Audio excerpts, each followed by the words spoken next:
Bismillahirrahmanirrahim. Assalamualaikum warahmatullahi wabarakatuh.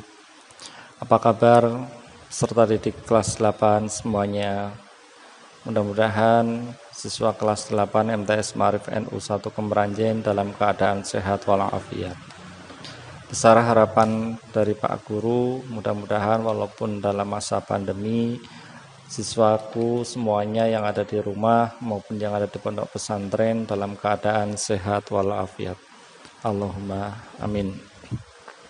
Ya, untuk pertemuan yang kali ini PS terpadu yang bab kedua itu akan kita bahas tentang perdagangan antar daerah dan perdagangan antar negara. Berikut dengan karakteristik dan perbedaan antar perdagangan antar daerah dengan perdagangan antar negara. Pasti ini adalah lanjutan dari video yang sebelumnya, yang bab 1 tentunya kalian masih ingat, ataupun kalau sudah ada yang lupa bisa diputar kembali, dicari lagi di channel MTS Ma'arif NU 1 Kemeranjen. Oke, untuk kali ini kita mulai pembelajaran pada kesempatan kali ini dengan membaca basmalah bersama-sama. Bismillahirrahmanirrahim. Bismillahirrahmanirrahim. Perdagangan antar daerah artinya adalah perdagangan yang diselenggarakan antar wilayah namun masih berada di dalam negara yang sama. Antar wilayah ya, ini di garis bawahinya tuh antar wilayahnya. Kemudian ada karakteristik atau ciri-cirinya yang membedakan antara perdagangan antar daerah dengan perdagangan antar negara. Kalau antar daerah itu karakteristiknya yang pertama spesialisasi, biaya produksinya rendah, pertukaran barangnya juga terjadi, kemudian dia mengejar laba yang terarah pada konsumen. Jadi di sini ada spesialisasi. Yang spesialisasi itu adalah bentuk di mana memaksimalkan faktor-faktor produksi yang ada. Jadi dari sumber daya alamnya, sumber daya manusianya, kemudian biaya produksinya juga rendah karena kan dengan dengan biayanya juga mungkin yang tidak seberapa dibandingkan dengan perdagangan antar negara yang membutuhkan biaya-biaya tambahan seperti biaya untuk ekspor dan lain-lain. Nah, kemudian otomatis dia mengejar laba ya, mengejar keuntungan juga lah. Di mana-mana kalau yang namanya dagang pasti nyari untung dong ya kan. Kemudian terarah juga kepada konsumen. Nah, contoh terbesarnya yaitu kita itu penghasil kopra nih. Kalau dari gambar ya, kalian bisa lihat gambar sebelah kiri, itu penghasil kopra. Jadi kopra itu tuh buah kelapa yang nantinya ada dua hasil olahnya, dagingnya sama kulitnya atau batoknya. Kita masuk ke perdagangan antar negara. Tadi kan antar daerah, sekarang antar negara. Jadi pertukaran barang dan jasa antar penduduk negara yang berbeda. Jadi negara yang satu ke negara yang lain. Disitulah karakteristiknya disebutkan ada ekspor impor, karena ekspor impor ini merupakan prosesnya gitu loh, prosesnya dari perdagangan antar negara ini. Kalau ekspor dari negara kita ke negara lain, kalau impor dari negara lain ke negara kita. Kemudian ciri-cirinya atau karakteristik yang lain adalah menjaga kestabilan nilai mata uang dalam negeri, juga memberi laba kepada pelaku ekonomi. Kestabilan nilai mata uang dalam negeri ini berarti uang atau peredaran uang di dalam negeri akan stabil apabila barang-barang kita itu juga seimbang. Ada yang diproduksi untuk negeri ini, ada yang diproduksi untuk luar negeri, seperti itu. Nah, ini contohnya yang pertama, ekspor minyaknya Indonesia ke negara-negara Malaysia dan Singapura, terutama Singapura nih, karena Singapura itu kan tidak memiliki sumber daya alam ya. Jadi, sebagian besar sumber daya alam yang ada di Singapura itu masih kita ekspor untuk negaranya. Kemudian Indonesia kalau untuk hal impor kita masih sering lah beberapa kali mengimpor beras dari negara Vietnam, negara-negara persemakmuran di daerah ASEAN juga, di daerah Asia Tenggara. Lanjut Nah, di sini kita akan melihat manfaatnya perdagangan antar negara karena dibandingkan dengan antar daerah, antar negara itu lebih banyak benefitnya. Perdagangannya yaitu pertama menghasilkan devisa negara atau mendapatkan banyak keuntungan untuk negara, pendapatan negaranya. Kemudian memperluas kesempatan kerja itu pasti ya kan. Kemudian menstabilkan harga nih tadi yang hubungannya dengan peredaran uang ya. Jadi ketika ekspor terjadi, maka barang-barang ataupun jumlah barang yang ada di dalam negeri nggak menumpuk gitu. Jadi bisa tersalurkan dengan baik dan tidak ada kenaikan di situ, kenaikan harga terutama. Kemudian meningkatkan kualitas konsumsi. Nah, ini juga pasti kan karena kita hubungannya dengan ekspor impor, salah satunya kalau kita mengimpor itu kan berarti kita mengkonsumsi ya, ada beberapa hal yang kita konsumsi. Nah, itu kan meningkatkan kualitas konsumsi. Jadi hubungannya juga ada dengan selera konsumen juga ini. Kemudian mempercepat alih teknologi. Dengan adanya perdagangan internasional, otomatis teknologi itu semakin kita pergunakan dengan baik gitu. Nggak selamanya kita masih manual, karena kan perdagangan antar negara melibatkan banyak negara yang ekspor dan impor di dalamnya. Otomatis harus ada penggunaan teknologi dengan efisien begitu. Kemudian di sini ada faktor pendorong perdagangan antar negara. Faktor pendorong pertama itu perbedaan sumber daya alam ya. Jadi kan setiap negara itu kita saling membutuhkan satu sama lain. Oleh karena itu kita melakukan ekspor impor. Kita mengekspor yang kita punya ke negara lain, kemudian negara lain yang mendapatkan hasil ekspor kita mempunyai keunggulan juga nih, mungkin dari sumber daya manusianya atau dari sumber daya alamnya yang kita nggak ada. Mereka melakukan ekspor juga ke kita, which is kita mengimpor dari mereka begitu. Kemudian seleranya konsumen itu kayak pelajaran kelas 7 ya, penghematan biaya produksi. Nah, kalau salah satunya dari pendorong perdagangan antar negara juga dia bisa menghemat biaya produksi. Terakhir, perdagangan antar negara juga dia bisa menghemat biaya produksi. Terakhir, perbedaan teknologi. Jadi adanya teknologi yang kita nggak ada di negara kita, tapi di negara lain tuh ada, jadi kita jadi saling melengkapi. Kemudian faktor penghambatnya juga ada nih teman-teman. Yang pertama, tidak amannya suatu negara. Nah, di sini sering terjadi kecolongan. Bahasanya apa ya? Bukan kecolongan sih. Intinya banyak hal-hal yang ilegal terjadi karena perdagangan antar negara. Salah satunya kalau handphone dan lain-lain ada yang namanya black market dan itu ya jenisnya. Jadi barang-barang ilegal yang masuk ke negara kita tanpa dikenakan pajak bea cukainya begitu. Kemudian kebijakan ekonomi oleh pemerintah juga di situ banyak yang akhirnya ada beberapa hal yang mau diimpor dari negara lain tapi terhambat di kebijakan kita yang terlalu banyak ABCD-nya misal gitu. Terus Oke, sekarang kita masuk ke potensi ekonomi sektor maritim dan sektor agrikultur. Yang pertama, mungkin gambar pertama, gambar kedua, ketiga itu sama ya, berhubungan dengan tanaman gitu dan tumbuh-tumbuhan. Ini salah satunya adalah dari bahan pangan, hortikultura dan lain-lain. Ada juga tanaman pangan. Kemudian yang terakhir itu yang gambarnya ada sapi nih ya kan, sapi sama kambing, ayam gitu. Nah, itu kan berarti dari peternakan. Ekonomi maritim ada beberapa hal yang bisa kita lihat subsektornya, yaitu pelayaran, perikanan, kemudian wisata baharinya, transportasi laut, kemudian energi terbarukan laut, dan minyak bumi dan gas lepas pantai. Kemudian dibandingkan dengan yang subsektor ekonomi agrikultur, ini kan lebih ke tumbuh-tumbuhan dan tanaman ya. Yang pertama ada hortikultura dan tanaman pangan. Hortikultura ini yang jenis seperti buah-buahan, sayuran, ya macam pisang, apel, terus kemudian semangka, cabai, bawang itu masuknya ke hortikultura. Kalau tanaman pangan itu padi, jagung ya kan. Padi, jagung, terus apalagi banyak lah ya yang berupa tanaman pangan. Kemudian ada perikanan. Nah, di sini bedanya apa? Perikanan bukan harusnya masuk maritim. Kalau maritim, ada perikanannya juga, tapi perikanan itu perikanan laut yang kita ngambilnya itu atau mendapatkannya itu dengan cara ditangkap gitu, penangkapan. Tapi kalau perikanan ini, perikanan yang budidaya itu contohnya kayak ikan-ikan ditambak, ikan-ikan yang kita kita budidayakan. Kemudian peternakan gampang lah ya, ada ayam, ada sapi dan lain sebagainya.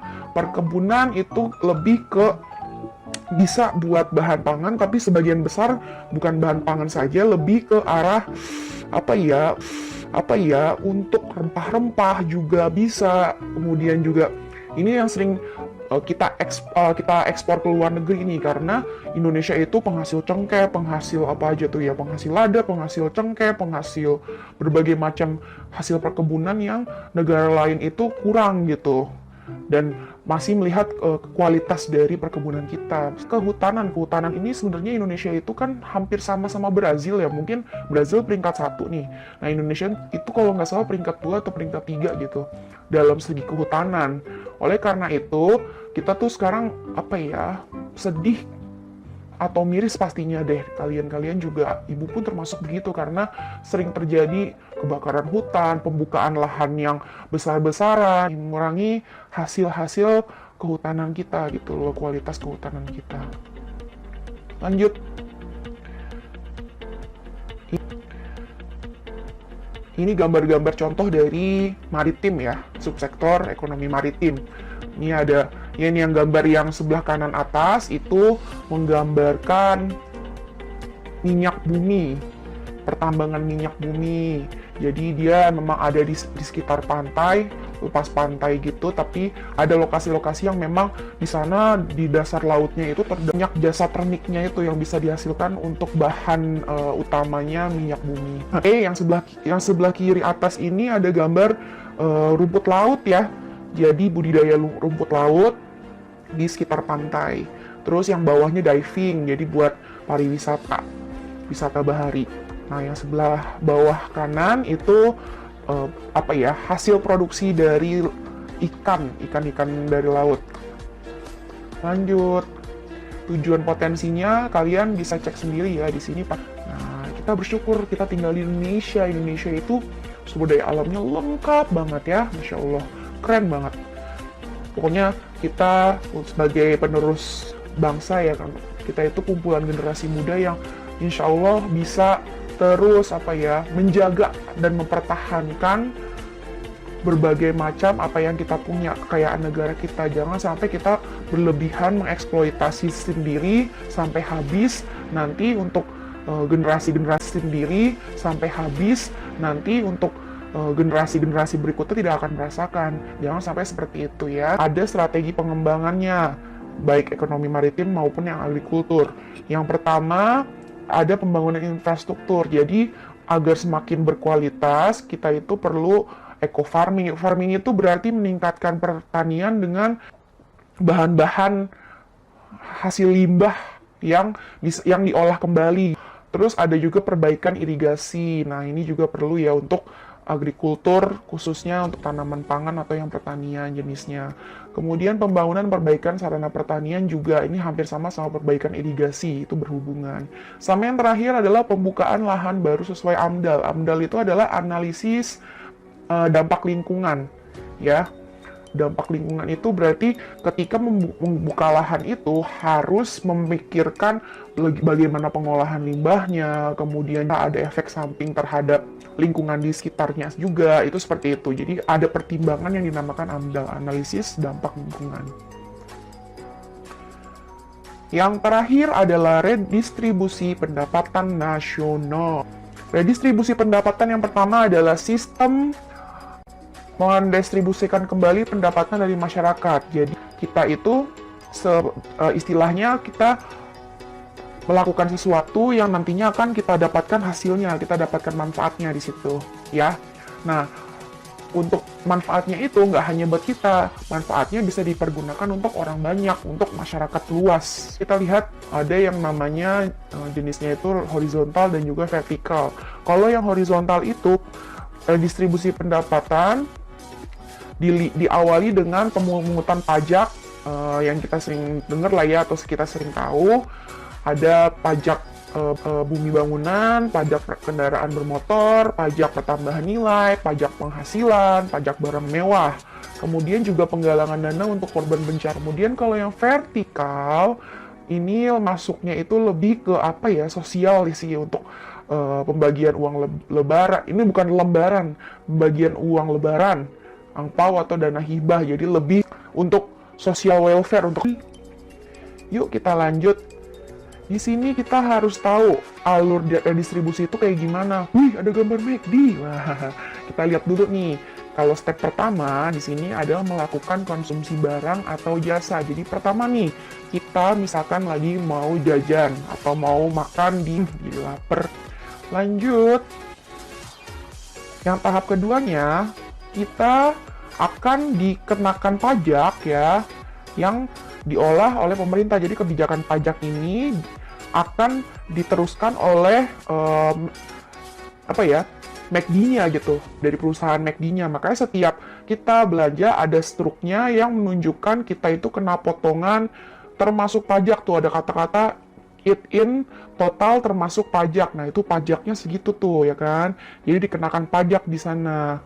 Termasuknya berapa. Jadi setiap makanan yang kita ada, yang setiap kita beli itu pasti kena pajak. Oh iya, kalian pasti bingung ya, kenapa kalau kita karaokean, misalkan kayak di karaokean yang depannya I sama ada V, inisial IV lah gitu, misalkan nih, yang kalian suka karaokean nih. Nah, itu pasti merasakan, loh kok makanan di tempat karaokean itu bisa mahal ya? Dikenakan pajaknya lebih besar, itu kan jenis karaokean itu adalah jenis hiburan ya, jatuhnya seperti bioskop gitu, atau taman-taman hiburan seperti Dufan, makanya itu semacam tempat hiburan karaokean itu. Nah, ini step terakhirnya, dilanjutkan dari yang kedua tadi, disalurkan. Jadi setelah diolah, pajak-pajak yang sudah diambil ya, yang sudah dikenakan dari berbagai macam jenis usaha, itu nantinya akan disalurkan dalam bentuk subsidi. Jadi diolah oleh pemerintah terlebih dahulu, kemudian disalurkan dalam bentuk subsidi. Ya, makanya negara kita itu, apalagi di daerah Jakarta, kota-kota besar itu masih sering melakukan pembangunan seperti jalan layang, kemudian pembangunan kendaraan-kendaraan yang transportasi umum dan lain sebagainya. Begitu. Itu adalah bentuk redistribusi pendapatan dari pemerintah ke masyarakat. Paham sampai sini? Jadi pajak yang kita peroleh itu dikembalikan dalam bentuk pembangunan fasilitas juga, atau subsidi bahan bakar. Misalkan kenapa Indonesia itu dari Pertamina mengeluarkan ada yang namanya Pertalite, Premium, itu kan semua minyak bahan bakar minyak yang bentuknya dimurahkan untuk biar kita bisa beli gitu, biar masyarakat semua kalangan dari menengah ke bawah itu juga bisa merasakan bahan bakar minyak yang bisa menyesuaikan dengan upahnya mereka gitu. Nah, selain dari subsidi atau fasilitas yang diberikan oleh pemerintah bentuk redistribusinya, tapi kita juga ada namanya program-program pemerataan ekonomi. Ini salah satu redistribusi pendapatan juga loh, jangan salah ya. Pertama, ada jadi sudah kerja atau orang tua kalian pasti punya yang namanya BPJS Kesehatan, kemudian juga ada kartu Indonesia Pintar, kartu Indonesia Sehat. Biasanya kalau teman-teman kamu di sekolah negeri itu banyak yang dapat kartu Indonesia Pintar. Oke, lanjut. Yang kedua adalah pemberian kredit lunak. Jadi kredit ini untuk UMKM, usaha kecil menengah ya kan. Jadi di situ ada namanya pemberian kredit lah ya, pemberian peminjaman modal untuk usaha kecil. Kemudian yang terakhir ada pengembangan industri kecil. Nah, di sini juga ada beberapa yang ditujukan untuk mempercepat pemerataan pendapatan di suatu daerah. Kemudian juga dia memperluas kesempatan kerja nih yang utama nih. Setiap daerah beberapa pasti ada yang namanya pengembangan industri kecil. Mereka masih ada yang seperti ini nih. Jadi menampung banyak tenaga kerja, kemudian juga bisa mengurangi kemiskinan karena kan dari tenaga, kemudian juga bisa mengurangi kemiskinan karena kan dari tenaga kerja yang diserap itu cukup banyak. Ya, walaupun mungkin keahliannya kurang apa-apa, tapi bisa dibantu gitu, dibantu untuk mengasah skillnya mereka.